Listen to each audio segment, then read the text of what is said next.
நாங்கள் ரீசெண்டாக ஒரு காலேஜுக்கு போயிருந்தோம். அதில் 2 விஷயங்கள் நடந்தது. ஒன்று, பிரைவேட் ஸ்கூல் பசங்களோட ப்ராஜெக்டை எவாலுவேட் பண்ணணும். இன்னொன்று, கவர்மெண்ட் ஸ்கூல் பசங்களுக்கு அப்ளிகேஷன் ஓரியன்டாக சயின்ஸ் சொல்லிக் கொடுக்கணும். இந்த கவர்மெண்ட் ஸ்கூல் பசங்க பார்த்தீங்கன்னா டிஸ்ட்ரிக்ட்லேயே நல்ல மார்க் வாங்கின பசங்க. இந்த 2 குரூப் ஆஃப் பசங்களுக்கும் பெரிய டிஃப்ரென்ஸ் இல்லை. 2 பேருமே பார்த்தீங்கன்னா +1 +2 கேட்டகரியில் தான் வர்றாங்க. காலையில் நடந்த ஈவெண்ட்டில் இந்த பிரைவேட் ஸ்கூல் பசங்க பார்த்தீங்கன்னா மார்ஸுக்கு ரோவர், ரோபோட்டிக்ஸ்னு இந்த மாதிரி ஏகப்பட்ட ப்ராஜெக்ட்ஸ் பண்ணி வச்சுருந்தாங்க. பார்க்கவே ரொம்ப சந்தோஷமாக இருந்தது. அப்புறம் ஆஃப்டர்நூன் போயிட்டு இந்த கவர்மெண்ட் ஸ்கூல் பசங்களுக்கு அப்ளிகேஷன் ஓரியன்டாக சயின்ஸ் சொல்லி கொடுத்துட்டு கடைசியாக கிளம்பி வர்றப்போ உங்களுக்கு ஏதாவது சயின்ஸில் கொஸ்டின் இருக்கான்னு கேட்குறப்போ ஒரே ஒரு பொண்ணு மட்டும் எந்திரிச்சு, அண்ணா இந்த ராக்கெட்ஸ் எல்லாம் விடுறப்போ அது எப்படி பூமியை உடச்சிட்டு வெளியே வருது அப்படின்னு கேட்டான். எங்களுக்கு புரியலை. இன்னொரு தடவை கேளுமான்னு சொன்னதுக்கப்புறம், அண்ணா நம்மெல்லாம் பூமிக்கு உள்ளே தானே இருக்கோம், இந்த ராக்கெட்லாம் விடுறப்போ அது எப்படி பூமியை உடச்சிட்டு வெளியே வருது அப்படின்னு கேட்டான். எங்களுக்கு ரொம்ப கஷ்டமாக இருந்தது. இது கேட்க வேணால் ரொம்ப சாதாரணமான விஷயமா இருக்கலாம். ஆனால் அதில் நம்ம நோட் பண்ண வேண்டிய முக்கியமான பாயிண்ட் ஒன்று இருக்குது.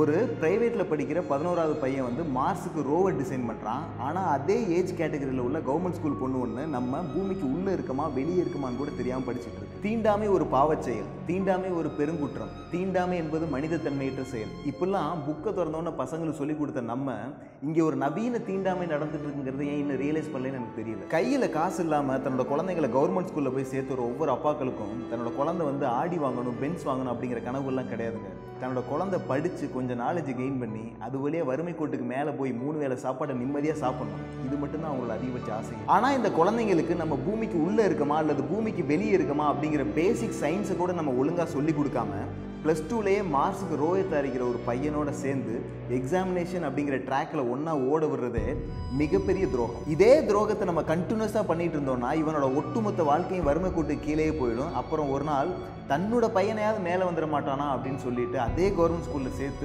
ஒட்டுமொத்த ஜென்ரேஷனும் இதே வறுமை கூட்டில் சிக்கி சின்னாபின்னமாயிடும். இதுக்கு பின்னாடி மிகப்பெரிய அரசியலும் இருக்குது. இந்த மக்கள் வந்து அடித்தட்டு மக்களாகவே வாழ்ந்தாங்க அப்படின்னா டிவியை தரேன், மிக்சியை தரேன், ஓட்டுக்கு பணத்தை தரேன்னு சொல்லிட்டு இவங்களை வந்து ஓட்டு வங்கிகளாகவே யூஸ் பண்ணலாம். நீங்கள் தமிழ்நாட்டோட மிகப்பெரிய 2 கட்சிகளோட அடிப்படை உறுப்பினர்கள் எடுத்து பார்த்தீங்கன்னா முக்கால்வாசி பேர் வந்து அடித்தட்டு மக்களாக தான் இருப்பாங்க.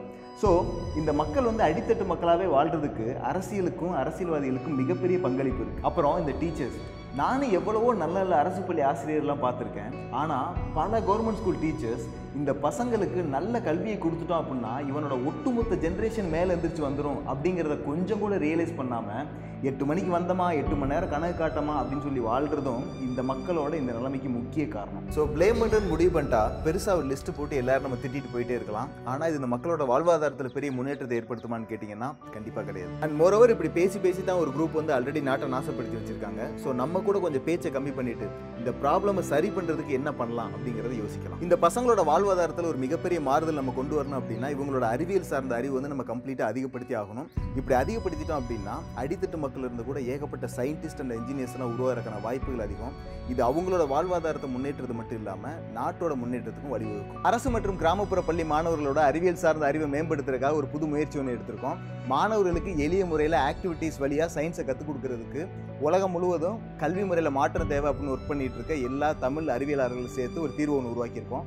இந்த தீர்வுக்கு பேர் தான் பிக் பேங் கிட். சரியான ஆசிரியர்கள் இல்லாத பட்சத்தில் கூட ஒரு மாணவனால் இந்த பாக்ஸை வச்சுட்டு எளிமையாக ஆக்டிவிட்டீஸ் வழியாக வந்து சயின்ஸை கற்றுக்க முடியும். இந்த முறையில் வந்து சயின்ஸ் கற்றுக்கிட்டான் அப்படின்னா அடித்தட்டு மக்கள் இருந்து கூட நம்மளால் பல அப்துல் கலாம்களை உருவாக்க முடியும். பிக் பேங் எப்படி உங்களோட சப்போர்ட்டோட 10,000க்கும் மேற்பட்ட அரசு மற்றும் கிராமப்புற கல்வி மாணவர்கள் கொண்டு போய் சேர்த்தமோ அதே மாதிரி இந்த பிக் பேங் கிட்ட அரசு பள்ளி மாணவர்கள் கொண்டு போய் சேர்க்கறதுக்கு உங்களோட சப்போர்ட் எங்களுக்கு தேவைப்படுது. இந்த பாக்ஸோட உதவி தேவைப்படுற அரசு மற்றும் கிராமப்புற பள்ளியோட லிஸ்ட்டை எங்களோட வெப்சைட்டில் கொடுத்துருக்கோம். இந்த மாணவர்களுக்கு இந்த பாக்ஸை கொடுத்து சப்போர்ட் பண்ணணும் அப்படின்னு நீங்கள் நினச்சிங்க அப்படின்னா www.bigbangkit.com அப்படிங்கிற வெப்சைட்டுக்கு போயிட்டு எஜுகேட் கிட் அப்படிங்கிற செக்ஷனை சூஸ் பண்ணிட்டு நீங்கள் விருப்பப்பட்ட பள்ளி மாணவர்களுக்கு சப்போர்ட் பண்ணுங்கள். நீங்கள் பண்ண போகிற இந்த மிகச்சிறிய உதவி கூட அந்த மாணவரோட வாழ்க்கையில் மிகப்பெரிய மாறுதலை ஏற்படுத்தும். நீங்கள் இந்த மாணவர்களுக்கு இந்த பாக்ஸை கிஃப்ட் பண்ணுற பட்சத்தில் நாங்கள் நேரடியாக அந்த மாணவர்கிட்ட போய் இந்த பாக்ஸை கொடுத்துட்டு அவங்களுக்கு தேவையான ட்ரைனிங்கும் கொடுத்துட்டு வந்துடுவோம். அதே மாதிரி அந்த மாணவரோட டீட்டெயில்ஸ் வந்து உங்களுக்கு கம்ப்ளீட்டாக ஷேர் பண்ணப்படும். கல்வி முறையிலே இந்த மக்களோட வாழ்க்கை முறையிலே மாற்றத்தை ஏற்படுத்துறதுக்கான முதல் அடி நாங்கள் எடுத்து வச்சிட்டோம். இது அடுத்த ஸ்டெப்பை நோக்கி நகர்றது உங்கள் கையில் மட்டும்தான் இருக்குது. So please support and be the change.